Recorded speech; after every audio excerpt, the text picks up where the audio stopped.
Hey guys, Garth Harris, General Manager over here at Cake, and today I wanted to walk you through the 5 very practical steps of what it looks like for a network to actually get up and running to generating and selling leads. We talk a lot about this at Cake because we have the technology to not only track an affiliate program, but also the technology to receive inbound leads and to deliver those leads. You may be watching this video being like, okay, that's great, but practically, what are the actual steps? And so I wanted to walk you through 5 practical steps of what you'll need to be on your way to selling leads. Now, obviously, we can't go into all the details here. So if you have any questions or you want to talk further, reach out to us. We'd love to discuss this with you. All right, first step, get your technology.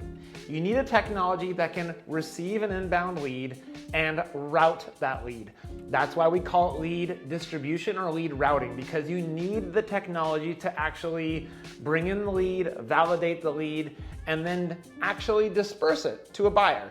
So that happens in a myriad of ways. You can email the lead to a buyer, you can post the lead to a buyer, you can do ping post. So you gotta find yourself a technology such as Cake. The second one is set up your advertisers. How do they wanna be buying these leads? At what price point?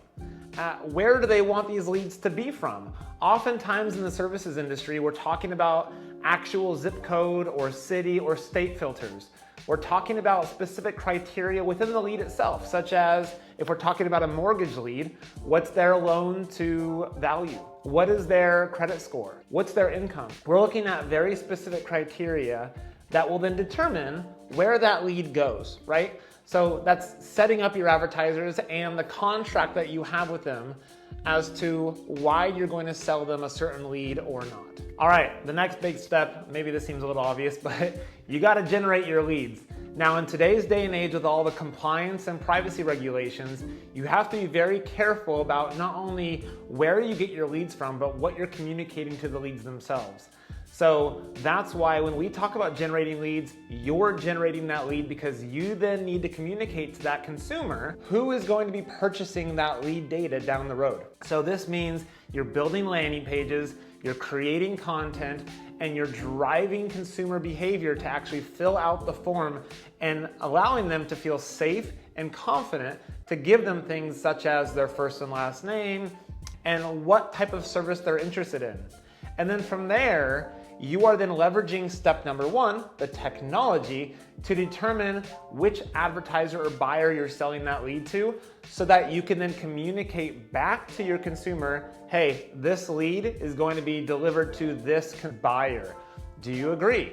So those are the first 3 steps. We have technology, we're setting up the rules for how much you're selling your leads for and what type of leads.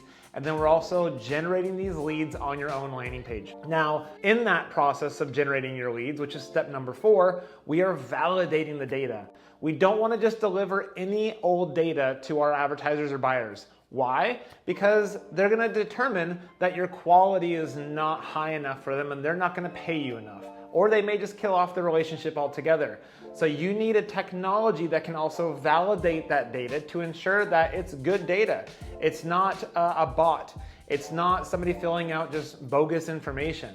So you need a good technology, and also there's a lot of other third-party technologies that are really good at capturing consumer behavior on the landing page to ensure that they are actually filling out that form.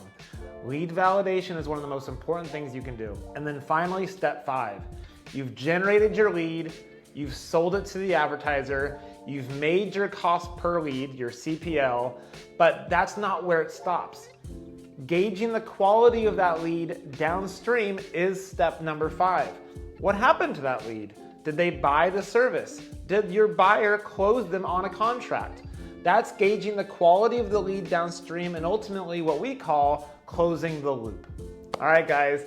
Those are the 5 practical steps of things that you need to consider as you make that transition from engaging with your consumers on a simple transactional basis to now working with them on a more meaningful lead generation basis, which will ultimately increase your revenue and diversify your portfolio. All right, guys, thank you so much.